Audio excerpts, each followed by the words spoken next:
Hello, everybody, and thank you for tuning in to the Liberty Report. With me today is Daniel McAdams, our co-host. Daniel, good to see you. How are you this morning, Dr. Paul? Very well, thank you. And we're going to try to straighten out some confusion that's been around for a couple years now. Yeah. And, matter of fact, it was confusion enough, but it was deliberate. Yeah. It was a fake report. Can you believe that? And we had our administration and Britain agreeing that, Assad was gassing his own people on purpose, which never made any sense. And there was more than once that they did this, but it was an excuse to teach them a lesson. So we went ahead and joined in the bombing following this. But this is the story about Douma, when there was some so-called incidents where there was gassing used, which there was a report. But it turns out now, with a revelation of what information from Wikileaks and others, and a very good article by Caitlin, this shows that it was all a cover-up. It was all lying and blames, and the whole thing was designed to promote our foreign policy. We say, well, there's a little bit of confusion there. We'll give them an excuse. But it's always Assad has to go. And in my own mind, I don't think that policy has changed. When you think of our presence there, we talk about leaving, but we don't really leave. We talk about turning over to the Syrians, but no, we get very much involved in the oil business over there.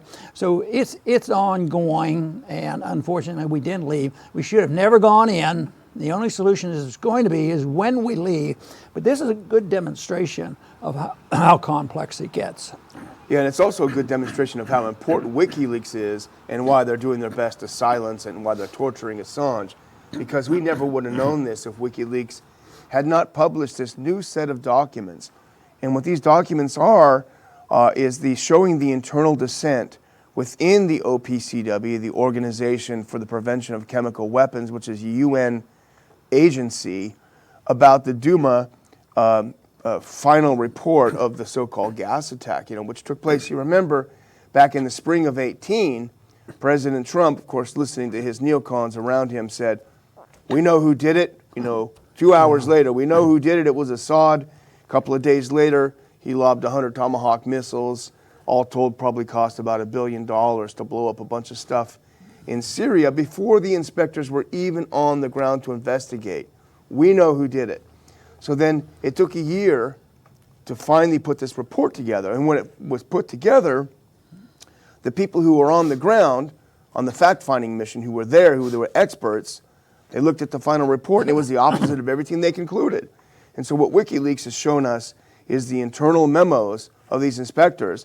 20 of them expressed concerns that the final report did not reflect their conclusions as a fact-finding mission. This organization, OPCW, is a UN organization that would make a suspect, but it also indicates that there can be some good people, even in an organization like this, but they were squeezed out. Yeah. I think at the mention of the 20 people who were disagreeing with the report, and they of course, get blamed as well once the truth comes out. But this was started, OPCW was organized in 1997, and they have 500 employees.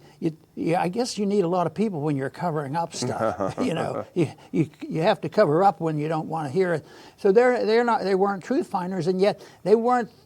That group was never the group that had the worst reputation. Yeah. They would come up, and evidently the people who wanted to tell the truth were totally controlled by those who wanted to perpetuate the war. Assad has to go. But some of the lies told are a little bit entertaining, even though scary. They said the gas attack came by Assad dropping tanks of gas, cylinders of gas, from airplanes and having them explode and gas these people. But somebody came along, and one inspector said, yeah, but why aren't there any dents on the canister? Yeah. Absolutely none. So they were lying from the beginning, and yet those inconsistencies weren't reported, and it wasn't even a debate. Maybe here, maybe that. No, they came up proof that Assad did it. And remember last time we talked about this, we reported the previous whistleblower who said that the fact-finding mission was brought into a room by their superior officer in which there were U.S. officials from several unnamed agencies who read them the Riot Act and said, this is what you guys are going to conclude, full stop. And they felt pressure, they said. So obviously what's happening here is they wanted to make the report fit, the conclusion fit the political desires of the U.S. and UK administrations. What's amazing we learned from the WikiLeaks also, again, is that only one member of the fact-finding mission, of the people on the ground looking at the stuff, only one member was allowed to contribute to the final report. What the OPCW bigwigs did is they assembled an entirely new team based from people who were not on the ground, who didn't go there. Most likely they were based in Turkey. They wrote the final report. So they sent the team over. The team did all the investigation. They gave all their evidence, and they said, okay, you guys are dismissed. They name a whole new team based in Turkey that hadn't gone to Syria to do the final report, and again, concluding the opposite, changing things, literally changing things to the opposite of what they found. Well, and I guess there's no reason to be optimistic that now that the truth is coming out, significant truth, that all of a sudden maybe the media will, the major media will come up and explain this to the people. But I don't think I've seen any reports yet on national television. But thank goodness that we do have people on the internet that can get this information out, but it's still tough getting the truth out. In fact, Tarek Haddad is a journalist, and he was pitching the story to Newsweek. He was pitching it everywhere to several different places, and he was forbidden from writing about it. In fact, what they said is, Bellingcat, which is this phony investigative company that's funded by the U.S. government, they've already concluded that as well that Assad did it. So we don't want to hear any of this controversy. But you touched on something that's really important, because the central importance to this narrative that Assad gassed his own people is that he dropped these gas cylinders through a metal reinforced concrete roof, and they landed on a bed, and they let out all the gas and killed all these people on the top of a building. And it has to be, this has to be true for the narrative, because remember, Assad did not control Douma at the time. They were on the verge of taking control, but the only way they could get that gas in there was because they had air superiority. So if this central tenet, this central plank that he dropped it from the air falls out, then the whole thing falls apart. And this is why you mentioned Ian Henderson. He's fascinating because he is an expert in metallurgy, chemical engineering, artillery, and defense R&D. And what he found is that his conclusions were not included. He was the guy there to find out, to figure out if this canisters really were dropped. And here's what he actually concluded. And this was in the draft taken out before the final. The fact-finding mission team is unable to provide satisfactory explanations for the relatively moderate damage to the cylinders allegedly dropped from an unknown height compared to the destruction caused to the rebar reinforced concrete roofs. In the case of location 4, how the cylinder ended up on the bed, given the point at which it allegedly penetrated the room, remains unclear. Here's the key. The team considers that further studies by specialists in metallurgy and structural engineering and mechanics are required to provide an authoritative assessment. They can't figure out. And here's what Henderson himself concluded. He said, the dimensions, characteristics, and appearance of the cylinders were inconsistent with what would have been expected in the case of either cylinder being delivered from an aircraft. He wrote instead that the cylinders had been most likely manually placed, staged, to make it look like they were dropped. Here was one headline dealing with this on the internet. It says, toning down inconsistencies, excluding experts, and ignoring evidence. Yeah. I think you'd go along with that. That's exactly what they did. This whole thing always gets me thinking, well, how do we prevent this? What do we do? Does this mean that the people in the OPCW just aren't good people? Well, yeah, it's gotten worse over the years. They act like government. They act like bureaucrats. Yeah. And there are good people, and they get shunned or silenced or fired and all these things. So I don't see the solution for these kind of problems as all of a sudden getting better people. It's sort of like arguing what we need are better bureaucrats in Washington to manage government programs to get rid of waste and fraud. But the whole system's based on waste and fraud. So that's not a solution. So I think, once again, when we see episodes like this, it just pushes us right back to, the policy itself. I mean, that we get involved in this, and really with Syria, I guess we could lay a lot of blame on Hillary and Obama. We have to get rid of Assad, but all the other people who've gone along with it. I imagine the deep state's not complaining about that position. They might be complaining about this news. Yeah. They're going to complain if the truth gets out, and that's what's happened. Long term, truth does come out. When there's a crisis, whether it's 9/11 or with the Kennedy assassination or whatever.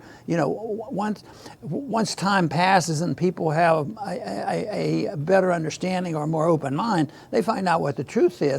This one is coming out fairly fast, but is it going to change our policy? Yeah. And right now, I see headlines talking about, well, we're bringing some troops home from the Middle East. And then right below that, we're sending the troops to the Middle East. It just goes on and on. And of course, we want to move our troops, but everybody knows where we would recommend they move them back here, and make the United States safe from the bureaucrats. Well, the old saying, he who pays the piper calls the tune. And that's the case with the OPCW, especially the higher ups. Probably a lot of them are Americans, and probably a lot of them also work for the CIA, let's be honest. But here's what happens. The U.S. government provides an enormous percentage of the funding for this organization. So someone from the U.S. calls them up and says, hey, you got a problem. We need this report to show that Assad gassed his people. I don't care what you have to do it. This is what we need. You want to keep your paycheck? You want to keep your job? I mean, that's really what it looks like, because it's impossible to chalk it up to incompetence. When you get a whole new team in because the other team that was actually on the ground came to the wrong conclusions. And the other stuff, we talked about it when we did this last time, they reported that the chlorine gas was present. But they took out the part where they said it was a tiny couple of parts per billion, as if someone had sprayed a little bit of bleach in the bathroom. So they left that part out. And this is the other part left out of the draft report. And this is the conclusion of the team on the ground based on what they saw, that these people could not have died. The symptoms that the white helmets, when they were videoing this, the propaganda video, the symptoms were not consistent. Some of the signs and symptoms described by witnesses and noted in photos and videos recordings taken by witnesses of the alleged victims are not consistent with exposure to chlorine-containing choking or blood agents such as chlorine gas, etc., etc. Specifically, the rapid onset of heavy buccal and nasal frothing in many victims, as well as the color of the secretions, is not indicative of intoxication from such chemicals. So they wanted to make it look bad, so they put a lot of foam and everything on them, but that's not what you get when you have a chlorine gas. But I'm really at a position now, and you may have a firmer position, that I don't think everybody knows the absolute truth, other than the fact that there wasn't this gas explosion coming from Assad. That's what is important. But you say people are influenced by dollars, and I think that's very true. But I think people both are just on the take all the time, constantly. But there's also people who, I can bend a little bit and do this. I'll concede this. I've saw a lot of people rationalize, say, well, we can't expect all that, so we'll just get involved for so much here. And that's what happens. They sort of rationalize, because otherwise they might have, occasionally you might come across a person who had trouble sleeping with himself. So they do. They say, this is the best thing we can do, and we'll do our best to make it an honest report. And then finally they get caught, and the lies persist. And that, of course, we even witness that going on in our own elections here, how the stories are told and how the fake excuses are made, and how the news is canned and whatnot. So finding the truth really is the big job, that happens. And I don't believe that governments have a very good reputation for revealing the truth. I think they have it their dollars, justify what they do. Their power and their dollars, it's always to help the people, to help the people, and we have to do that, and we have to compromise. But I would hope that when they read these kind of stories or realize the truth, they'd come our way a little bit and say, yeah, there were some people saying that we shouldn't have gotten involved. Even our president claimed, in his campaign, we shouldn't be involved there. We should come out here, and yet it doesn't happen. But there may be this may be recognizing how powerful the deep state is, and I don't think they've been weakened lately. I think they are deadly serious about maintaining power. Exactly. Well, as Dr. Paul said at the time of the so-called gas attack, this smells like a false flag. Assad, it makes no sense. Why would he gas his own people right when he's about to take victory in Douma and get rid of the terrorists? Doesn't make sense. And of course, he was called all sorts of names because of that. It also says a lot about the way our Congress and the way Washington works, because they're desperately looking for a crime to impeach the president for, when here's one right under their noses. He proceeded on the basis of false information without congressional authorization and bombed a sovereign country, killing innocent people, destroying a bunch of stuff, and taking $1 billion out of our pockets to do it. Bingo, there you have it. There's your impeachment. But guess what? The Democrats love this kind of bombing. They love it. And so they're not going to do anything about this. And the other thing it tells us, Dr. Paul, is about the mainstream media in our country. Their job is not to inform us. It's to reinforce the government narratives. That's why they're not writing about this at all. And that's why I fear when we talk about it, we're going to be subject to a lot of pressure. And I think people recognize that they're only getting stuff from shows like ours and others. We gained another 2,000 subscribers over the weekend after we announced that we hit 200K. People are interested in hearing this. We're grateful to you for subscribing, by the way, and I hope you'll continue to encourage your friends and others to do so. But there is a lot of danger trying to tell the truth. That's for sure. And it's also the reason that they wouldn't join in the criticism. The Democrats wouldn't jump on this and say, oh, Trump is violating his oath of office as he's overstepping his bound. It's because it's their war as much as anything. I mean, it wasn't Trump that is, orchestrated this war. And to a degree, I think he has some sincere thoughts about reducing it, but not enough.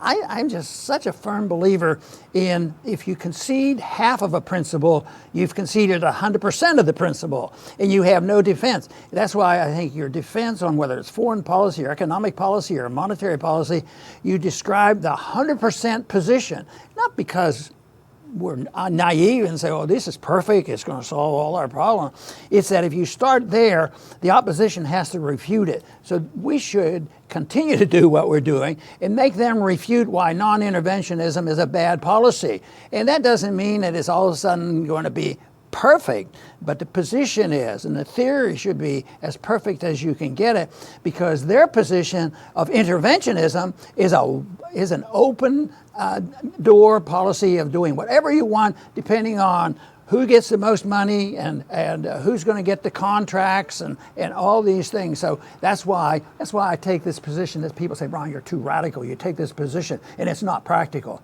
I'll tell you what I think is impractical.